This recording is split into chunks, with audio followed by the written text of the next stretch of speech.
Okay, so thank you for everybody that joined. And unfortunately, I have to start, and this session is recorded. And unfortunately, I have to start with a little bit or a lot sad news. I was just informed a few hours ago by Claire Finkelstein, who was supposed to be our second panelist, that she will not be able to attend because of the fact that this was so important to her to join this session and this panel, especially with Jonathan Shancer. She actually asked me to communicate with all of you to let you know that this is personal circumstances. Her mother just died a few hours ago. And because of that, she's not in any shape to participate in this event. And we're all giving her, sending our hugs and condolences. And I'm sure that we're going to have other opportunities to see her on Zoom webinars. So this is the first thing that I wanted to say. The second thing, I'm Yair from Philadelphia. Thank you for all that joined. And I'm going to introduce Jason, and Jason is going to introduce Jonathan. But before we introduce, I wanted to tell you that this is going to be, Jonathan, as you're going to hear pretty soon, is an expert on terrorism. And we have a lot of WhatsApp groups in Philadelphia. And the WhatsApp groups from the last few hours have exploded, covering an event that I'll show you just a short video of from yesterday afternoon, broad daylight, Center City by City Hall, a giant pro-Hamas protest. And I just wanted to share with you this. Hopefully I'll be able to show you because I wanted to explain to you, Jonathan, or Jason, can you see this picture? Yeah. So this is the flag that is waved proudly, a giant flag and other flags of Azadin al-Qassam, which is the military,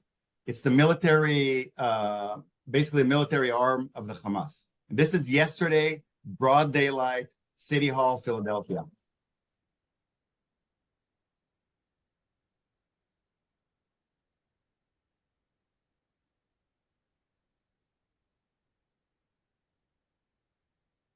We can't hear the audio, but we can see it, Yair.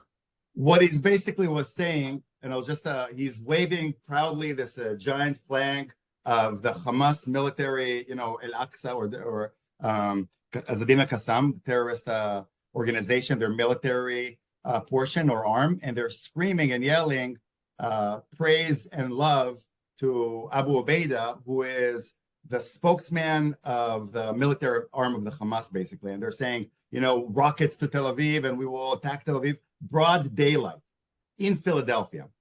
And I think that this is just because it circulated all over in the Philadelphia communities and people were very upset. I wanted to start with that.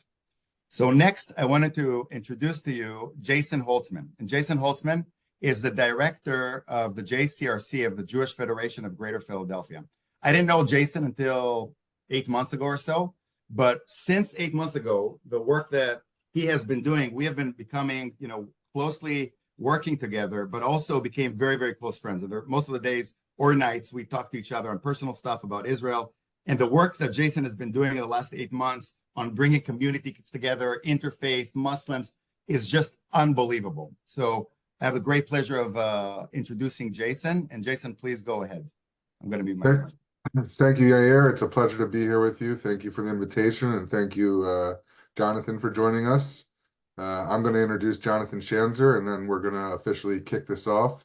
So Jonathan Shanzer is Senior Vice President for Research at the Foundation for Defense of Democracies and the author of the book State of Failure, Yasser Arafat, Mahmoud Abbas, and the Unmaking of the Palestinian State. Previously, Dr. Shanzer served as a counterterrorism analyst at the U.S. Department of the Treasury, where he took part in the designation of numerous terrorist financiers. Dr. Shanzer got his start in the policy world as a research fellow at the Middle East Forum, a Philadelphia-based think tank. He also worked as a research fellow at the Washington Institute for Near East Policy, where he authored the book Al-Qaeda's Armies, Middle East Affiliate Groups, and the Next Generation of Terror.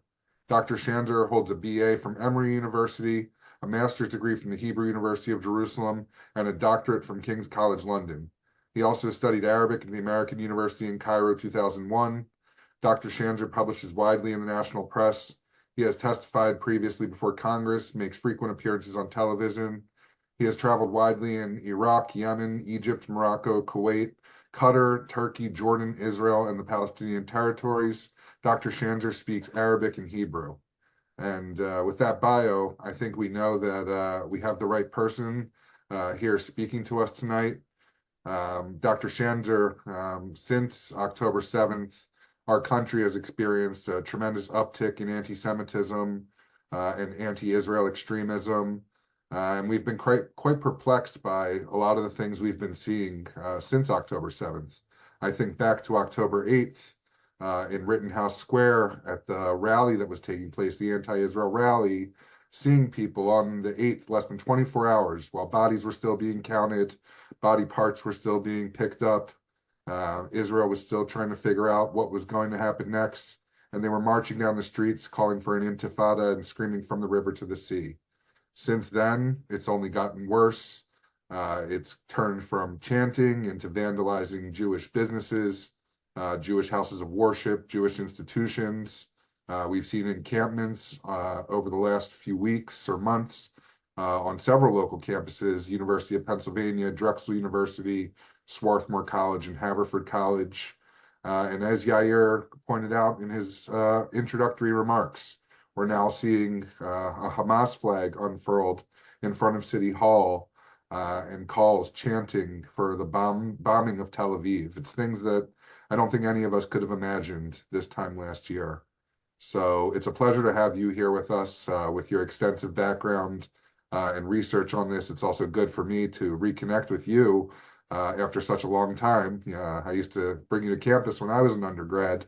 But if you could kick us off, really, I think we're interested in first understanding some of the research that you've been looking at recently and hearing, some of the main takeaways from things that you've been seeing and coming across in your research. And again, thank you very much for being here with us tonight. Sure. Thank you, Jason. And Yair, great to connect with you. And I do just want to make a quick note of my condolences to Claire.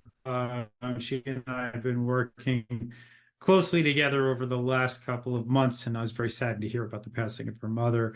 I also just want to say hi to two names that I see on the attendee list here. I want to say hi to Betsy and Penina. Hey, guys. Good to see your names here. I don't see your faces, but I know you're out there. So look, I guess maybe the first thing to just note here for the work that I've been doing as it relates to anti-Semitism and what we're seeing on campus is that the campus protest movement, or the chaos that we're seeing on campus, is not organic. It is not spontaneous. It is being organized by what I would call pro-Hamas figures, people that were previously associated with Hamas charities that were shut down in the United States in the early part of this century. So I'm speaking here about the Holy Land Foundation, which was a charity that was based out of Richardson, Texas, that had sent something like $12 million to Hamas over 13 years. And then there was the successor to that, a group called Kind Hearts, and that was actually a file that I worked on when I was at the U.S. Treasury Department. They were the progeny of the Holy Land Foundation. It was a lot of the same people, lower level people that worked for Holy Land, except they weren't based in Texas. They were based in Toledo, Ohio, and the Treasury Department shut them down.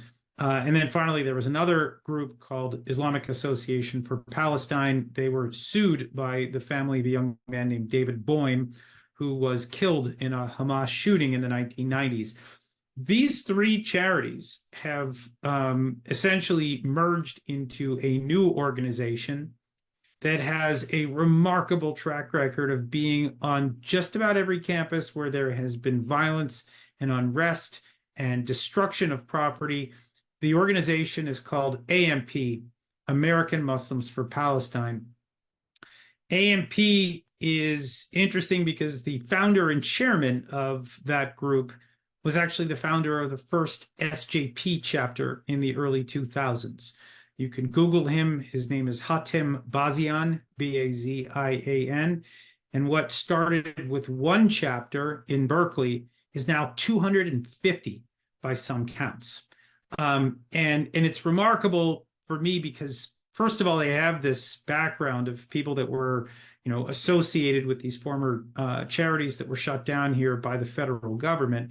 But then it's amazing. It's been galling to watch, actually, that these people are actually showing up on campus right now. And we see the executive director of AMP or the founder and chairman of AMP, both getting up with a microphone, with a megaphone on campus, leading the chants. So they are, I mean, these people are not students, just to be very clear. These are people that are 50, 60 years old.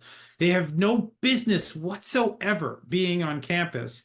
And yet there they are, and they're leading the chants, right? These are the people that are leading the rhetoric and really guiding the activity of a lot of these students. Now, let me just caveat here a couple of things. Number one, because they worked for Hamas charities or were associated with Hamas charities doesn't mean that they're still doing that. But I do think that if you are a student or the parent of a student, or if you're a stakeholder that has a fiduciary responsibility to a university, there is no way on earth you want this to be happening on campus. And so I think that's number one. Number two is, there are people that say, well, are you trying to tell me that there are no students out there that are, doing this because of social justice reasons? No, I'm sure there are. I'm sure that there are plenty of students out there who I would call useful idiots, people that are going out and joining a campus protest thinking that they're doing something good, that they think they're doing right in the world. But they don't realize is that they've become tools of people that have been formerly associated with Hamas organizations shut down by the US government. And there, I think, does need to be an accounting, a stock taking made by these universities, where they need to figure out exactly how this occurred. They need to reconstruct the events that led to adults going on campus and leading these chants and protests and destruction of property and disruption of campus business. That's the kind of thing that the schools need to engage in right now. I can't say that I know that there are hearings that are going on and there are discussions about what the university presidents should or shouldn't be doing. Look, they should have condemned all of this. But I think a lot of them were in fact taken by surprise. I mean, SJP has been on campus for a long time now, right? I mean, this has been going on since probably 2010. So that, these campus networks have had a good decade and a half to get ready for this moment. And I don't think that, I've talked to a lot of universities the last couple of months. I've been briefing them on the research that I just described to you so they have a better sense of what they're dealing with. And, the thing is that most of them didn't know who these people were. And so I cannot hold them accountable for not knowing who AMP was, especially when people didn't know that AMP, most people didn't know the connection between AMP and SJP, but now they do know. And I would actually argue this, that for those that are engaged with schools in the Philadelphia area, by the way, go Birds, go Phils. I'm from Philadelphia, in case you're wondering. But if you're engaging with the universities right now, what you need to be thinking about is this. You have 100 days. Right now, commencement is over in most of these schools, and if it's not over now, it'll be over in the next day or two. And once commencement is finished, then what you have is an opportunity to reset with each one of these administrations in each one of these schools. And they need to come up with policies that set things right for the fall. They cannot allow for the chaos that we just saw on campus to continue again. They can't allow for the encampments to reform. They can't allow for kids to be intimidated on campus, whether they be Jewish or not Jewish, doesn't matter. Nobody should be intimidated on these schools.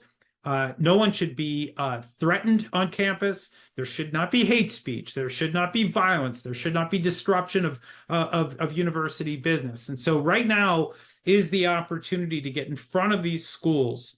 And I will just offer this, that for those that would like to deploy me, I am offering my services to, and I've made this clear to just about all of FTD's donors and to all of FTD's grassroots supporters. I want to brief these schools. It takes me about a half hour to 45 minutes to regurgitate the same briefing that I've given law enforcement and state officials and universities across the country. I'm almost like a robot when I do it, but I will tell you that these conversations are incredibly valuable. The schools don't necessarily want to do it as a group. They don't want other university presidents or provosts or deans on the same call because they've got questions that are perhaps specific to their own schools, or they don't want people to know what their dirty laundry is. But they're talking to me, and it's because I'm keeping these conversations off the record. I'm not sharing what questions are being asked by which school. I've kept it very I've been very tight-lipped, and I've kept things. I've not allowed for there to be any sort of spillover in terms of information that is shared. And so what's happened is actually I've been collecting some interesting ideas from the various schools about the kinds of fixes that they're considering, the kinds of remediation that they may try to put into action in late August or early September if things start back up again. So I'll just say this now, and before we wrap up, I'll make sure that I get my email address in the chat box. But I would just say, in general, feel free to call on me for whether it's your alma mater or it's schools in the Philadelphia area. It's once these administrators see the Hamas connection, once they see that these people are not students and they are on campus and they're directing this, they can't unsee it. And I've heard it over and over again, that this is actually key to beginning to kind of break the logjam of inaction and the fear that a lot of these universities have. Jonathan, I'll stop you for a second because I have a question. So first of all, thank you for the generous offer. And I will tell you that we already have one comment by Shir Toledo, who is a student leader, I should say, American and Israeli. She's literally half Israeli, half American, who she studies at Haverford College. And Haverford College, unfortunately, has been, I don't know if you've heard about it, but there's a lot of negative. I've heard about the lawsuit. I actually have two friends from high school whose kids go there right now, and I've heard about the disaster. So yeah, I mean, Shir, what I'll do is actually, I'll write it in the chat right now. I will, I'll give you, actually, here. I don't know if everybody can see it, but it's just js@ftd.org. You guys can feel free to be in touch. The key is actually not just to say, will you please talk to my school, but to actually, we need to figure out who I need to talk to. So, you'll need to go and do the legwork to figure out who are the stakeholders that are willing to listen, and are they worth having a conversation with? Because I don't want to speak to someone who doesn't want to hear. What we're really trying to do right now is to speak to people who have an interest and actually care enough to have that half-hour, 45-minute conversation to learn. So the question, this is excellent. Thank you for that. So the first question, I think, Jonathan, is going back because a lot of people are seeing what's happening on the campuses, and we don't know if it's okay or not. What I mean by that is even after we all saw the community of Philadelphia, this horrible video that I just showed you, screaming bombs of Tel Aviv and the big flag of the Hamas, the military arm of the Hamas, all of that. And people are discussing, we should report it to the FBI, but should we? Isn't it freedom of speech? So when we have even more basic than the encampments, etc., what is considered okay? Can they really say whatever they want from the river to the sea and all of these things that we heard just yesterday in that video? Look, they can and they can't, right? And I think, part of the problem is, I mean, you can see, I'm reminded of that great scene from the Blues Brothers, if anybody remembers that movie back from like the 1970s, where, they show Nazis marching in Skokie, Illinois. They're allowed to march with a Nazi flag. And similarly, people are allowed to carry a Hamas flag. The real question right now is, first of all, on campus, do some of these adults have a right to be there? And I think that's a university problem, right? And that's where the universities come in and need to be dealing with this stuff on a case-by-case basis. And that's why we were trying to brief them. But then I think comes, kind of a bigger question, which is, there are policy questions at a state level. I've met Governor Shapiro. It's funny to call him governor. I knew him when he was like 28, when I was 28 or whatever. So it's kind of funny to think that he's governor now. But this is a guy that I think, we should be engaging with, because there could be state laws passed about, brandishing Hamas.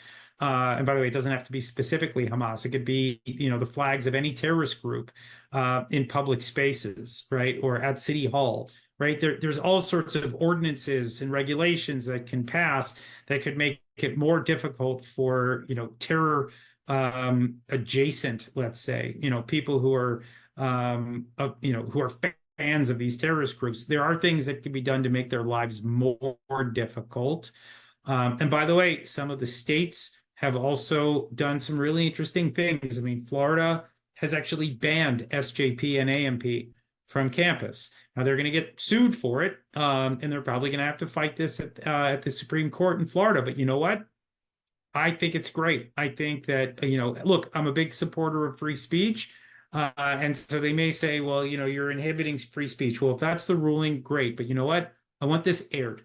I think it's important for these debates to be played out and for, the people that are doing this to not have a free pass. They should have to defend their actions and have to account for them. And I think that's important. In Virginia, there's a really interesting case going on right now where the Attorney General has actually opened up an investigation into AMP, asking them to disclose certain financials, which AMP has apparently up until now refused to do. And so there's going to be a hearing. And that hearing is something that I'd like to learn more about. I'd like to see what comes out in that hearing, because if AMP is refusing to disclose its financials and the state has reason to be concerned, that sounds like a conversation I want to observe. So there are things that are happening at the state level. And then look, we've seen, and I can tell you, I've testified before Congress now 3 times on this network, twice in 2016, and then once just now in November, shortly after the 10/7 attacks. There's a lot of federal interest in all of this as well, because when the federal government, whether it's members of Congress or others, when they look at what's happening, the kind of chaos and hate speech, the destabilization of our country, there's concern here. There's concern that there could be foreign actors, right? Such as China, Russia, Iran. They're concerned about the influence of terrorist groups, which I think, it should be clear now that there's at least concern about that because of the origins of AMP. So there's a lot to look at in terms of just engaging with stakeholders, engaging with officials at the state and federal level to see what ideas they have. And you don't need to necessarily go in knowing exactly what you want out of them, but you can say that, as an American, you feel unsafe. As a citizen of X state, Pennsylvania, you feel unsafe, or your kids feel unsafe in a state-funded school. That in and of itself is reason to engage with these stakeholders. What you get out of it, it's going to be different each time. Different leadership has different styles and different, sort of tolerance for risk and for engagement. But as Americans right now, as Jewish Americans in particular, I think you have no choice but to engage directly with the people that have the potential to change the balance of power. That's what you're ultimately looking for, and so I wholeheartedly recommend engagement. Thank you, Jonathan. I want to pivot a little bit from AMP, but still stick to this discussion of foreign influence. So I was wondering if you could comment at all on how foreign influence is influencing university policy, if it is. And can you discuss how foreign influence is contributing to the rise of anti-Semitism on campuses, not just through AMP, but through academics, through the academy, through, arts and sciences departments, Middle East studies, etc. Yeah, I mean, look, I'll start by saying this, that Middle Eastern studies departments are corrupt and maybe even not salvageable any longer. I can tell you the story that when I was finished with my graduate degree from Hebrew University, I came back to the US. I was actually living in Philly, and I applied to a bunch of graduate schools. I won't get into names here, but just say I got into one of the better programs in the country to study modern Middle East.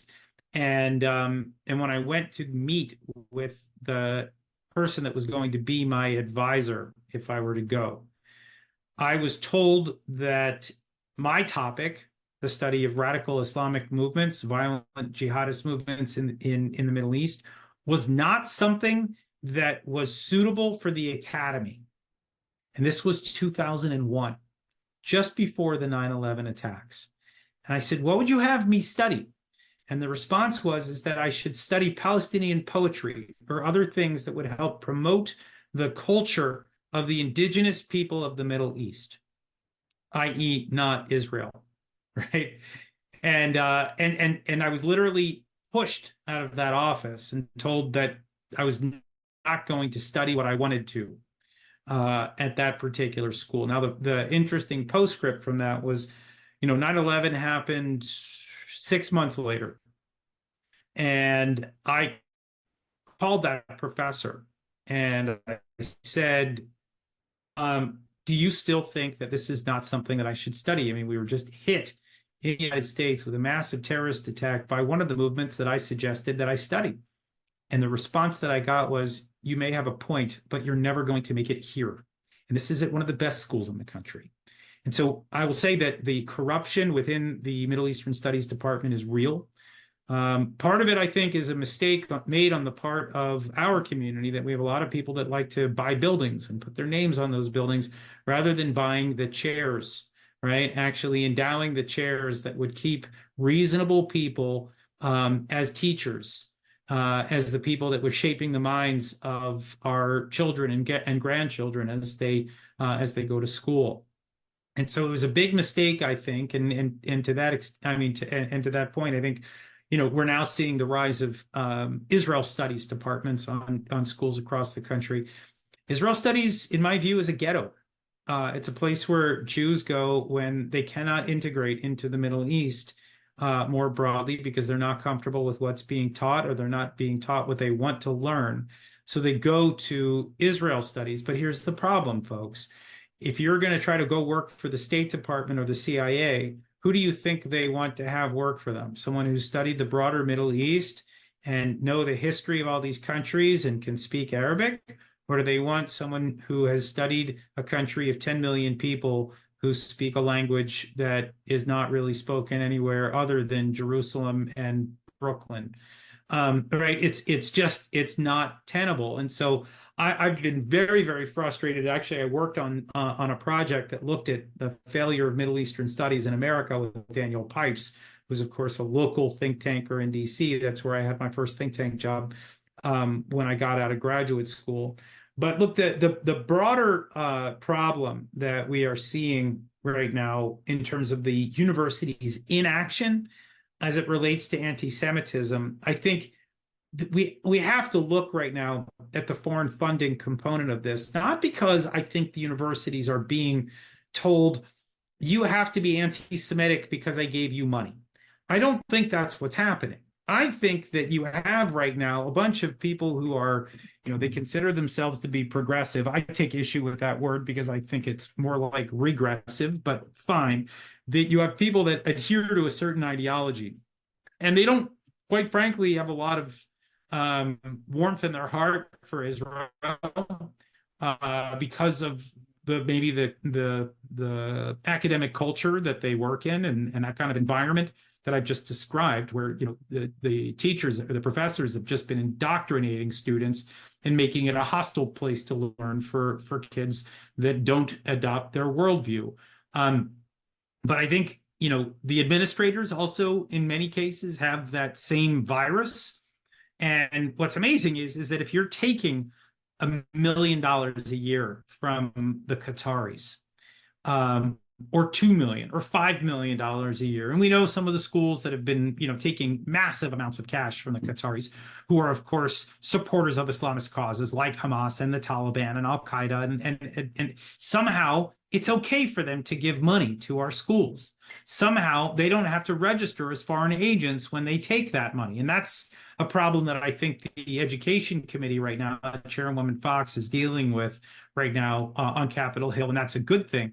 But what's happened as a result is that when the parents or the alumni come to complain to these schools, what's fascinating is the schools are not threatened by the prospect of a $10,000 donor pulling their money, or even a $25,000 donor pulling their money. Why?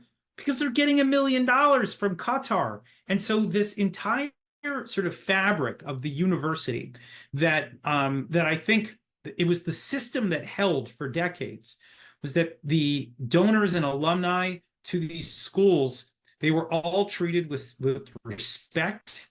They were all treated as important investors in the future of the university. They're no longer as important as they once were. That sovereign wealth has outstripped the traditional donor structures that have kept the universities alive. We have allowed foreign actors to corrupt our higher education system. And that is something that I'm hoping will change as a result of the investigation by Chairwoman Fox and the Education Committee, what they're doing now. I don't know if that's where they're driving things, but I think it's eventually where we need to head if we're going to actually solve this university problem. But this is going to be a generational problem, because the more we see this kind of corruption within higher ed, the dumber our students are becoming. And I'm not saying that anti-Israel students are dumb. I'm telling you that people that can't think critically are dumb. They are taught to not think critically, and therefore they are missing huge amounts of information that they need to process in order to function as adults in our society. And we're just not seeing that right now. And it's something that is very concerning to me. And quite frankly, it's one of the reasons why I've been out on these campuses. It's not just that I want to warn the schools that they have a fiduciary risk as a result of Hamas adjacent people on their campus and adults whipping up this frenzy, but that this needs to stop writ large. There is a culture.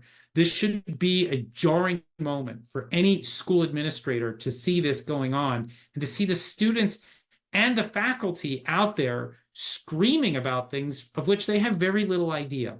So we got a lot of challenges ahead of us right now, but we're, suffice it to say, at FTD, we're taking it very seriously and we're looking for additional partners. And so please do keep that in mind. I gotta say, Jonathan, that after listening to you talk in the last 5 minutes, my heart, which is heavy as it is, dropped a few more inches down, because what you're describing is really scary. And I had a question. Well, I mean, again, I want you to know that I'm not giving up, and I don't think anybody should be.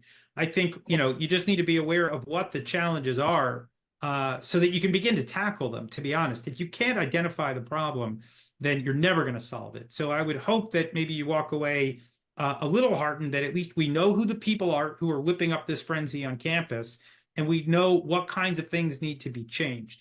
Now, making change happen is a whole other story, and I think we've got a battle in front of us as a community, but it starts with understanding.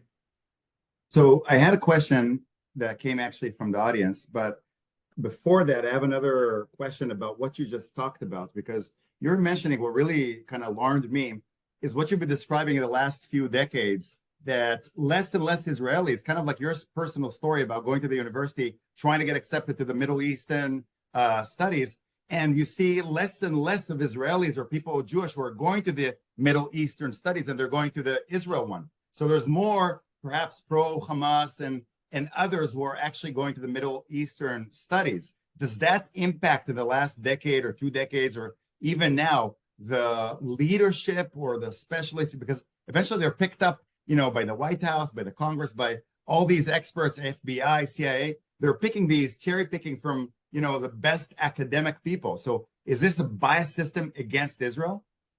Yeah, it is. But I mean, let me just tell you something.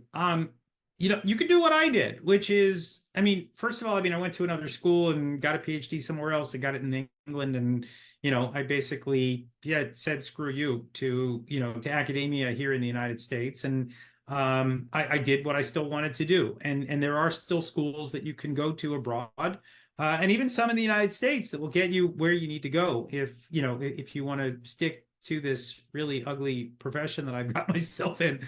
But I would also just say that there's nothing wrong with going in and studying how the other side thinks.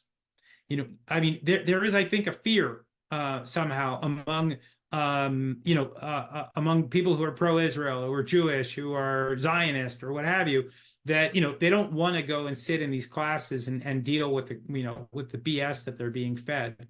Well, I got to tell you something. It's important to learn that. And look, I didn't spend 3 years there. I spent 3.5 months in Cairo in 2001, and I studied the hatred that people had toward me, not personally, but toward my people, my religion, my background.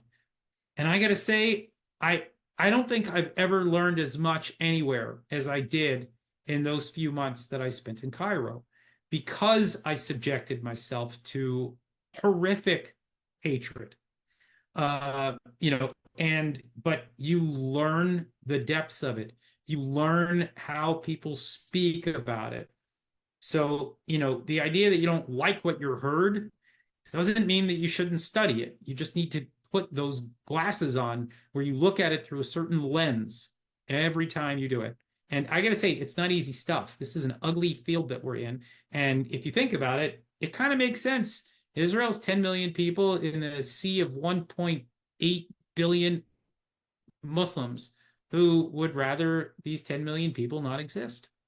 And, we're seeing it now. And people ask, by the way, social media, well, how is it so bad out there on social media?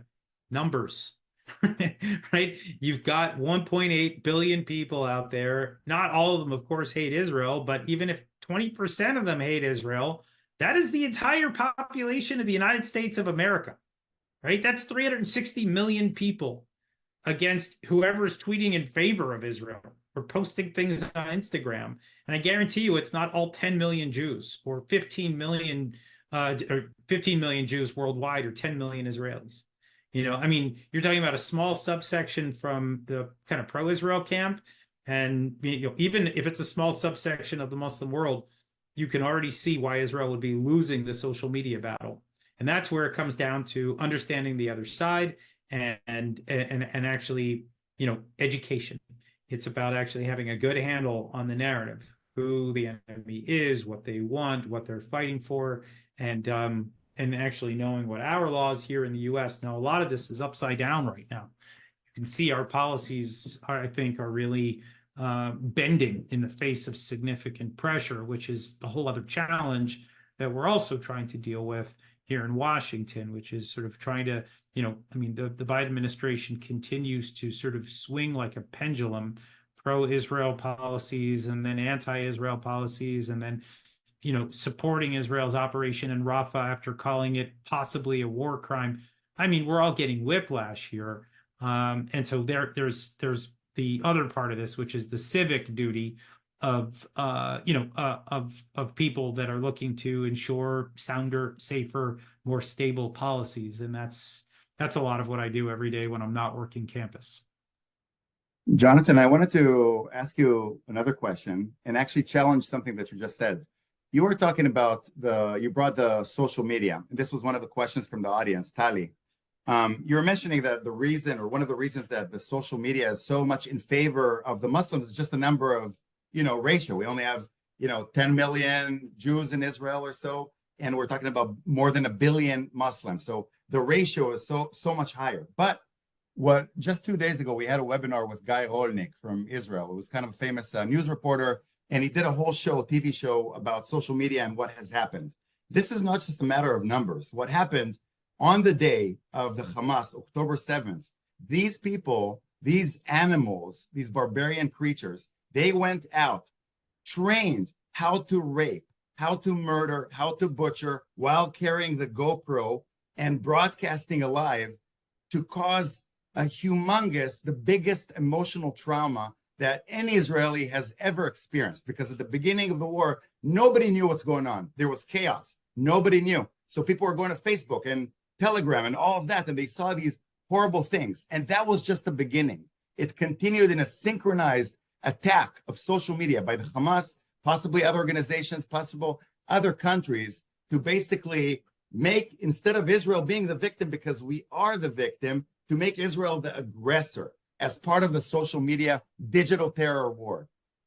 Can you comment on this, on the social media and how they planned all Look, of it? I will tell you that I'm fighting it in my own way. I deal with it on a regular basis. It's actually, it's been remarkable, but going on television and debating some of these people who are making the argument that you're essentially saying here, that Israel's the aggressor, that Israel's the one that's committing war crimes.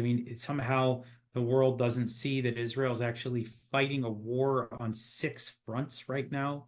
Not just fighting. I mean, people don't realize this, but it's not just Hamas, right? I mean, they're fighting in Gaza, but they're also fighting in Lebanon, and they're fighting in the West Bank every night, and people don't realize that they're fighting there. So that's 3. Then you've got Syria, you've got Iraq, you've got Yemen. Oh, and by the way, you got Iran itself that was firing these rockets. So that brings you up to 7 fronts. Then, by the way, I would argue that we have we have a media front that's happening that you've just mentioned, right? That's another front that Israel's fighting. You've got a legal front. You've got a campus front. I mean, this is a multi-front conflict here that Israel is wrestling with, and it's a war that they didn't start. It's a war that they didn't ask for in the first place. And so, yeah, you can see that this is all happening. It's coordinated. It is, and it's actually amazing. I mean, it's funny. I talked about this on my podcast the other day. There is this book right here. I don't recommend buying it for anybody. It's called BDS by Omar Barghouti, and it was published in 2011. And what's amazing is that there's a whole chapter dedicated to turning Israel into South Africa. That the idea is that Israel needs to be branded as an apartheid state that is guilty of war crimes, and that it needs to be brought down through legalistic means and through the international community. Now, fast forward 13 years from when this thing was published, and look at what's happening. The South Africans, of all people, bring the Israelis up on war crimes at the ICJ. The Israelis are being accused of genocide. They've been long accused of apartheid. None of those words actually apply to Israel from an academic perspective or just from reality. But nevertheless, this is the narrative that is building. It is deliberate. It is an effort to delegitimize Israel, to sap the energy and the will to fight from the Israeli people, and for us here in the United States, for that matter, too. My Twitter feed and my Instagram feed right now are filled with charges of me being a genocide enabler because I refuse to bend on certain core issues. I believe that Israel's fighting a defensive war. I believe that Israel has every right to defend itself, that it's under attack on 11 fronts. Right? These are things that I don't think I'm going to change my mind on this, but you can see the way that I am attacked, and it's coordinated. You can tell, one day everything's fine. My Instagram feed is totally quiet. The next day I go on CNN with Mehdi Hassan and I get into a pretty pitched battle with him on TV. And the next thing you know, my Instagram feed is filled with hate. This is what they're doing to anyone that would try to challenge their narrative. And it's coordinated, just as the campus protests are coordinated, just as the attacks against Israel, the kinetic attacks, are coordinated. This is a battle that will not end anytime soon, but it's a battle that we're all going to have to fight. Thank you, Jonathan. Yeah, just like Yair, you have also left my heart in my stomach, and I'm a pretty seasoned veteran on this stuff. I've heard a lot of it before, but just hearing the way that you illuminate this moment in time, it is very serious. So I want to go back to something that you said before about post-commencement, that we have 100 days now around that to start working with these campuses, start getting them to put policies in place that actually might have some teeth, that actually could make a change. And I'm wondering, from your advice, what are some of the top recommendations you have that we could bring to the universities over the next 100 days? And I'm definitely going to be reaching out to you, myself and others in Federation. We've met with all of the university presidents from our area in the last 7 or 8 months, and we have relationships, independent relationships with all of them. So I would definitely like to help get you in front of them to present some of that research that you've been talking about. But really looking to understand. I'd be happy to do it. Yeah, I'll give you some of the things that we've heard. Again, leaving the schools out because that's not, that was part of our deal.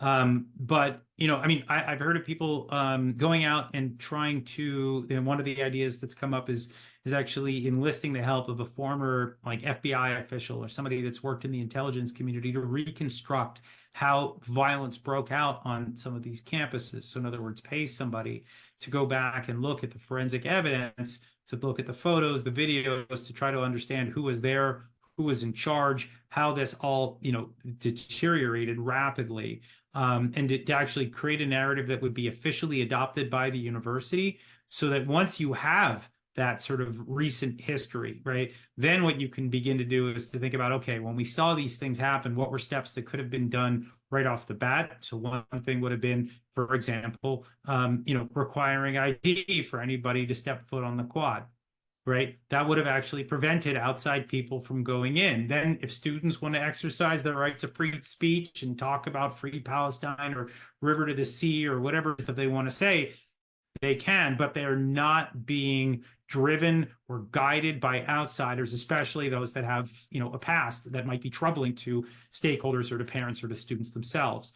That's sort of one, kind of one thing. There is, I think, also a question of going back and trying to figure out where outsiders were able to penetrate, how they got in touch with some of these students, and actually engaging with the students themselves, especially those that are not engaging in violent activity, right? But that are there, that believe they're doing this for the right cause. They should be reasonable enough. I mean, not every one of these people wants to, get into a brawl with police, right? There are plenty of people that may be out there that, have whatever their reasons are, whatever misguided reasons are, that they're not violent people seeking necessarily the destruction of Israel. So the idea of engagement and trying to track, maybe via social media, who the leaders are and who their connections are to the outside world.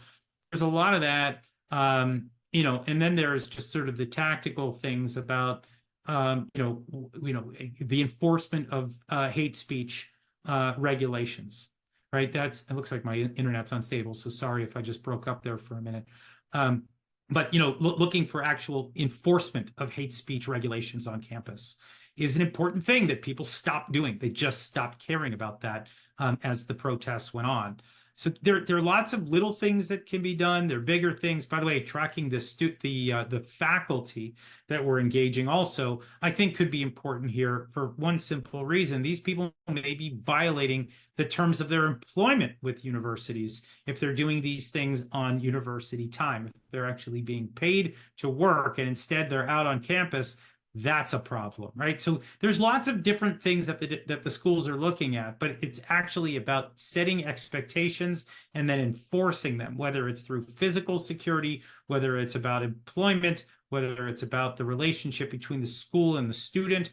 All of those things, I think, are important, but I do think that this idea of bringing people in to reconstruct a narrative of what happened leading up to the encampments and some of the violence that took place, I do think that's crucial, because without that, you're really, you're not focusing on the problem. You can't see the problem until you've actually kind of fleshed it out and made it something that you could see in retrospect.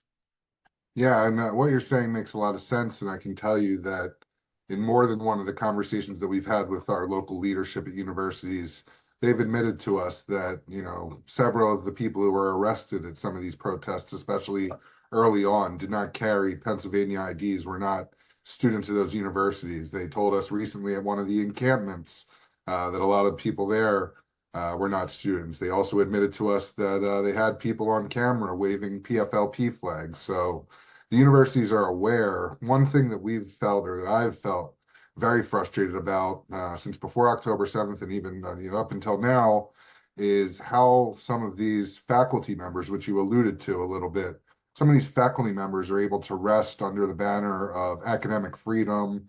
They're able to get away with all sorts of nonsense because they're tenured.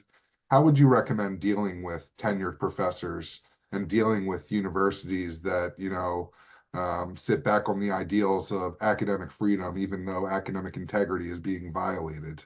How do you deal with those types of pushback? Yeah, I mean, you can't. I mean, look, there may be ways to fire a tenured professor, but it's rare to see one. And this is part of the problem. By the way, it's the same problem that we have at the State Department, that once you're a Foreign Service officer, you're in the system, and you're like, you're like a tenured professor basically, so you can say whatever you want, you can do whatever you want. And then there's a certain kind of a herd mentality, and you can get a sense of where things go from there. But I do think, again, the enforcement of university regulations and bylaws become a really important component of addressing the problem, making sure that everybody knows that there is a zero tolerance policy for, some of the behaviors or some of the language that we're hearing right now.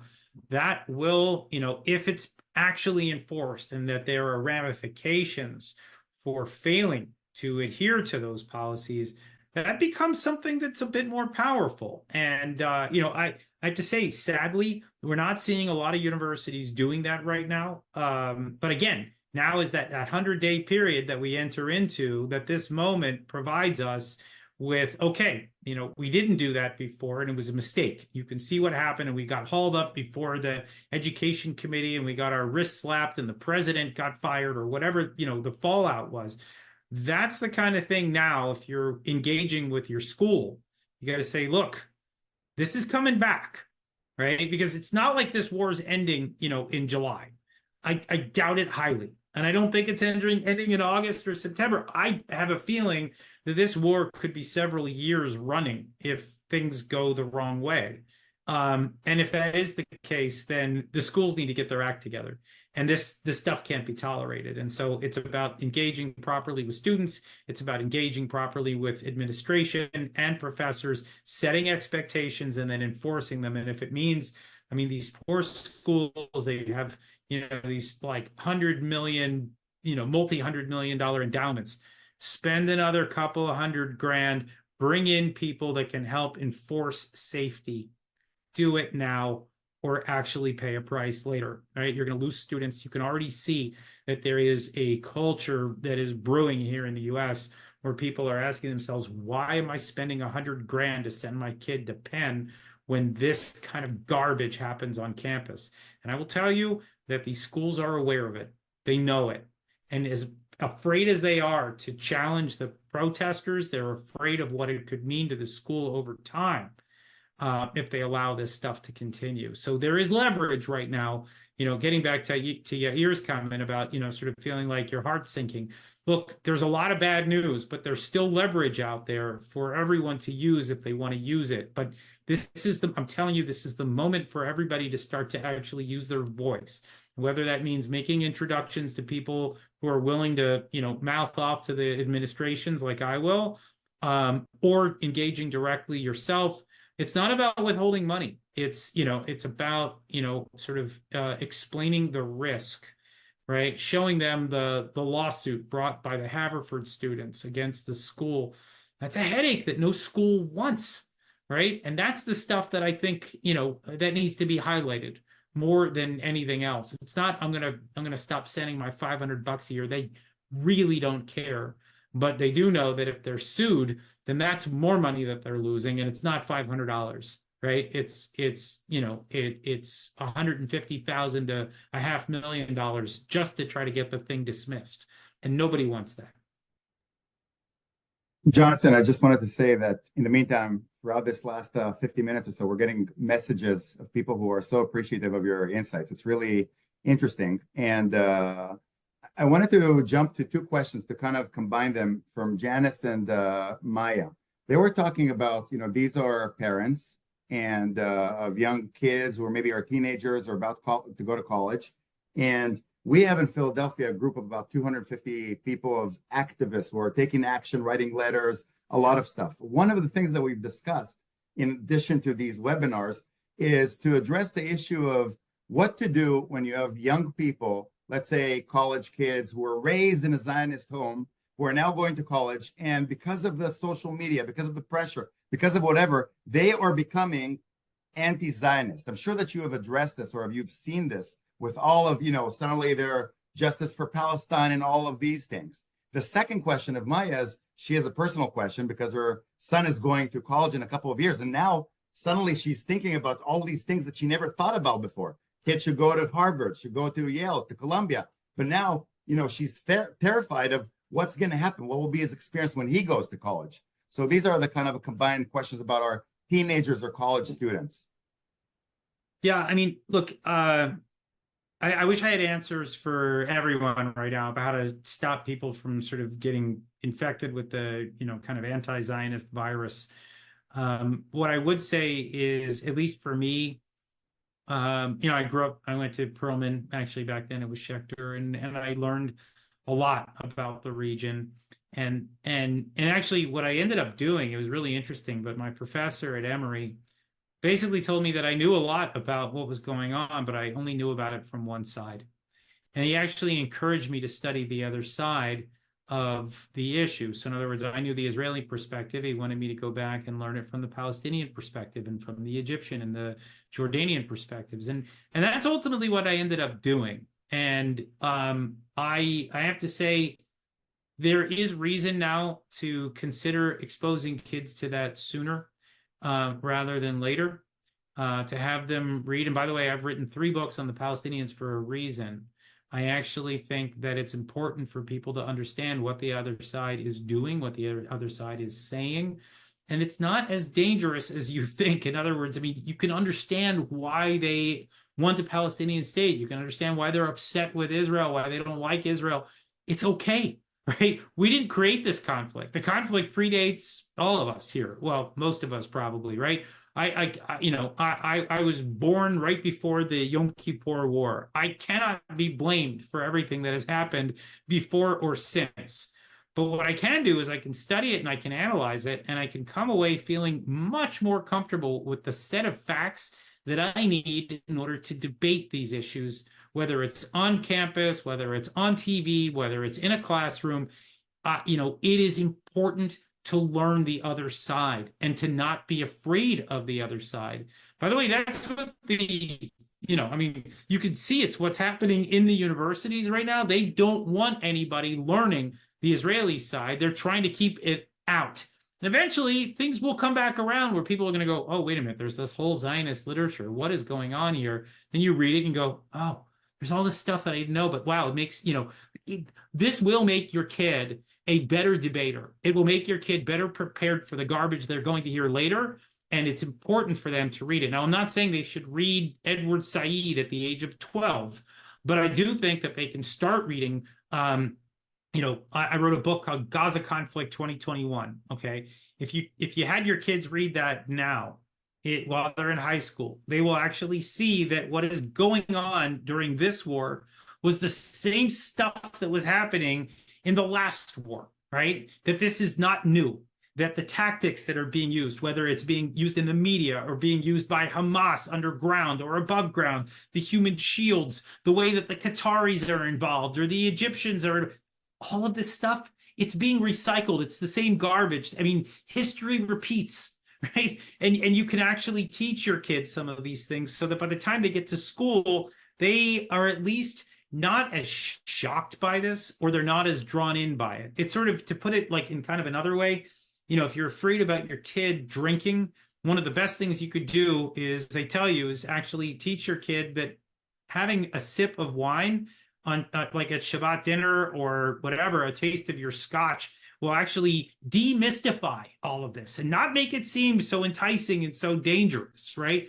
You're not trying to teach your kid to become an alcoholic. You're trying to teach your kid, like, look, you can have a sip of this and you don't have to go insane here. You could get a sense of what it tastes like, so that when someone says, oh, you should try this, it's great, you could say, you know what, I already did. No, thanks. Right. This is sort of what, the way I look at in terms of teaching the kind of Palestinian narrative. I'm not afraid of it, and I don't think that anybody should be. Learning how the Palestinians think will help you understand better how to be a more reasonable person in the face of this stuff. And don't be afraid of phases either. There could be a time where people say, I can't sit with this. I'm having a real hard time with this, with whatever's happening in Gaza. Okay. That's okay too. Right. But learn the other side and don't stop learning, because the moment you say, I've learned enough here, I mean, I gotta say, you look at all these books behind me. I'm constantly reading about this conflict and learning things that I didn't know before.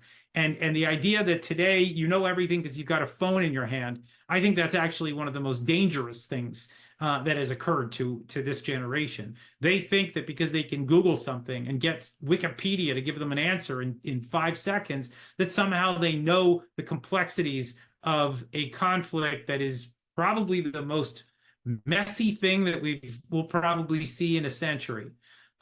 This conflict is not easily solved, and there are no easy answers. And that's the truth. And that's what needs to be taught. Yeah, thank you so much, Jonathan. I'm glad to hear you say that. I'm also a proponent of us providing that education to our children on the Palestinian narrative, because I'd much rather have someone like me or you or Yair present that narrative to our kids than for them to confront it for their first time when they sign up for a Middle East studies course or a course on Israel, Palestine in college, and it's taught by a tenured activist professor. So I think it's much better to expose them to that and prepare them for that so that they can confront it more easily when they face it on the campus. I'm going to combine a couple of questions that we got in the chat. One is from Daniel Gutman, asking about the day after that we've seen open anti-Semitism. The cat is out of the bag. How does the Jewish community continue to live among people like that? Do we go on canary mission after every social or professional encounter? How does that day after look? And another person asked, what's your opinion on the future of American Jewry? Will we be pushed out of public spaces? Can the tide really be changed? Yeah, I mean, I'm not a Jewish professional, as it were. What I would just say is, just remember we have a constitution. The Constitution provides for equal protection under the law. And there'll be times where Jews are treated better, and sometimes Jews will be treated worse. You got to keep going back to the legal foundations of this country, which make it the best country in the world, in my opinion. That we have laws that make sure that every religion is given equal opportunity. Every race is given equal opportunity. That needs to be the thing that is hammered home here, that needs to be fought for. It is not something that's guaranteed, right? And so, there are people that are saying, oh, it's the end of the sort of heyday of Jews in America. No, it's the first challenge that we've had in our lifetimes, right? Our parents dealt with some of that anti-Semitism. Our grandparents definitely dealt with a bunch of it. We had it good for a while. It's possible that this run may have kind of come to an end, or we may be hitting a challenge. The idea that we're going to just say, oh, well, that was good. Well, I guess now we need to go back to the shtetl and get beaten every couple of weeks by, angry mobs. Nope, that's not how this works, right? That when you see injustice, you call it out, you engage with stakeholders, you engage with those who are responsible, you push for the better laws, you push for the better regulations and all the things that are needed in order to keep our kids safe, to keep us safe, to make sure that we can continue to live the lives that we want to live. We are still a minority. We still have irrational hatred that is directed at us, but that doesn't mean that this is over, right? I mean, the history of our people is of not bending in the face of hatred. That is the history of the Jewish people in a nutshell, right? It's not just the history of Israel. It's the fact that the Jewish people have survived after all the horrible things that have occurred over the years. This is our legacy. This is the legacy of our parents and our grandparents and those that came before them. There is no rolling over here. This is the beginning of a fight. We don't know how big or how tough it's going to be, but it's the beginning of a fight. And you got to look for every way that you can contribute. This is a very encouraging and, in fact, inspiring. I find that this is a very inspiring answer. And the first thing that came into my mind, some of the people in the audience have heard me say this, is that my savta, my grandmother, she lives in Israel. She was in Hungary when she was in her teenage, and she remembers how this started gradually harassing teachers, schools, and eventually she found herself in Auschwitz, losing all of her family.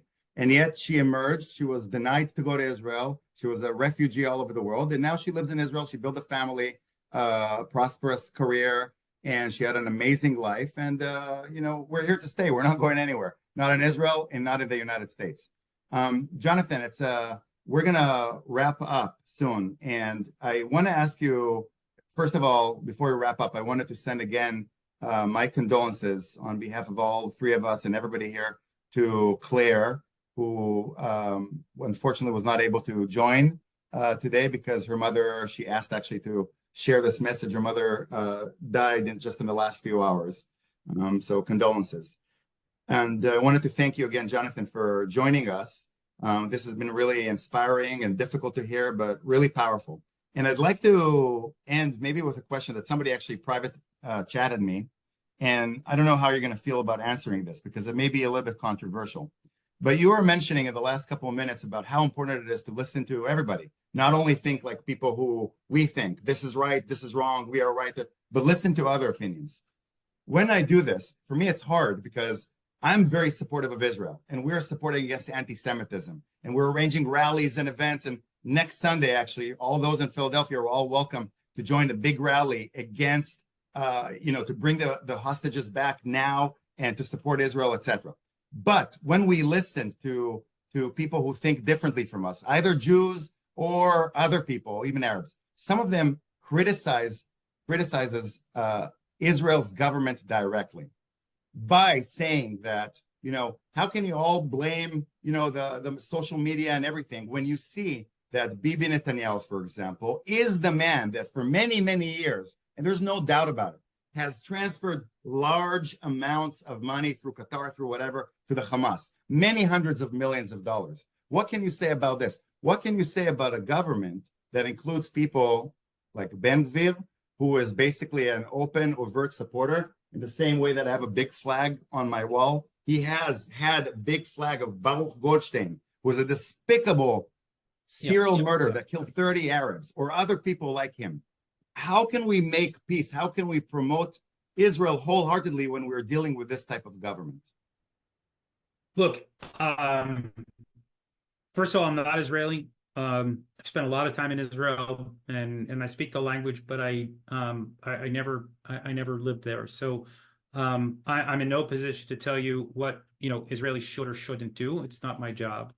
What I can say is this: we went through a tough time, and some say we're still going through a tough time here in the United States.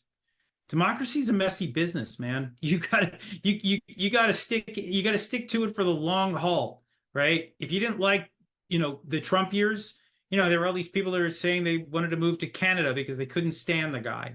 There are people now that are so thoroughly fed up with Biden that they feel like the country's falling apart. You need to go through those things in order to get to the other side, right? There's no way out. There's only through.